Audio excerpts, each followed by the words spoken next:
தொழில்நுட்ப ரீதியாக முல்லைப்பெரியாறு அணையில் எந்த பிரச்சனையும் இல்லை என மத்திய முதன்மை கண்காணிப்பு குழுவினர் தெரிவித்துள்ளனர்.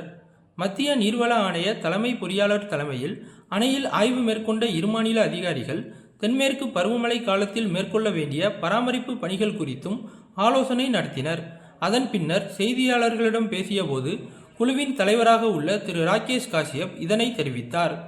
மதுரை போடிநாயக்கனூர் அகலரயில் பாதை வழித்தடத்தில் 121 கிலோமீட்டர் வேகத்தில் அதிவேக ரயில் என்ஜின் சோதனை ஓட்டம் வெற்றிகரமாக நடத்தப்பட்டது.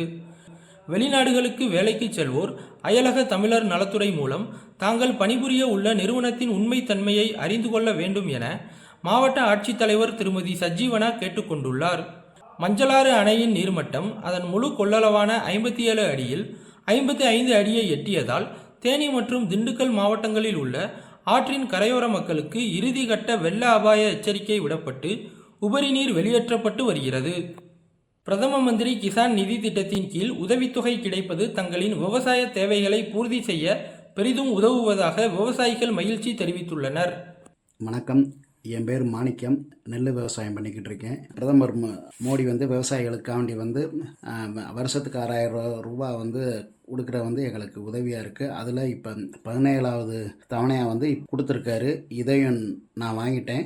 3வது முறையாக பதவி ஏற்றதான் விவசாயிகளுக்காண்டி இந்த திட்டத்துக்கு தான் முதல் கையெழுத்து போட்டிருக்காரு. அது எங்களுக்கு பெரிய மகிழ்ச்சியாக இருக்குது. இந்த பணம் எங்களுக்கு இந்த உரம் வாங்குறதுக்கு அப்புறம் விவசாயிகளை கூலி கொடுக்குறதுக்கு எங்களுக்கு உதவியாக இருக்குது. இந்த திட்டத்தை கொண்டு வந்த பிரதமர் அவர்களுக்கு மிக்க நன்றி. இதனிடையே இத்திட்டத்தின் கீழ் உதவித்தொகை பெறுவதற்கு வரும் 30ஆம் தேதி வரை அனைத்து தபால் நிலையங்களிலும் சிறப்பு முகாம் நடைபெற உள்ளதாகவும் இதனை விவசாயிகள் பயன்படுத்திக் கொள்ள வேண்டும் எனவும் தேனி அஞ்சல் கோட்ட கண்காணிப்பாளர் திரு குமரன் கூறியுள்ளார்.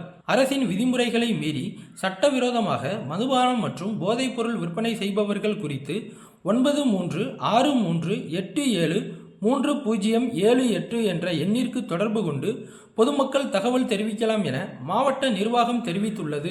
எரிவாயு நுகர்வோர் குறைதீர்க்கும் கூட்டம் வருகின்ற 28ஆம் தேதி ஆட்சியர் அலுவலக கூட்டரங்கில் நடைபெற உள்ளது. இக்கூட்டத்தில் எரிவாயு நுகர்வோர்கள் தங்கள் புகார்கள் மற்றும் குறைகளுக்கு தீர்வு பெற்றுக் கொள்ளலாம் என தெரிவிக்கப்பட்டுள்ளது. தேனி, போடிநாயக்கனூர், ஆண்டிப்பட்டி, பெரியகுளம், உத்தமபாளையம் ஆகிய 5 வட்டங்களிலும் வருவாய் தீர்வாயம் வரும் 27ஆம் தேதி தொடங்கி ஜூலை 5ஆம் தேதி வரை நடைபெற உள்ளது. வைகை மற்றும் சோத்துப்பாறை அணைகளின் உறுதித்தன்மை மற்றும் தரம் ஆகியவை குறித்து தேசிய அணைகள் பாதுகாப்பு குழு தென்மண்டல தலைவர் திரு அஜய்குமார் சின்ஹா தலைமையிலான அதிகாரிகள் குழுவினர் ஆய்வு மேற்கொண்டனர்.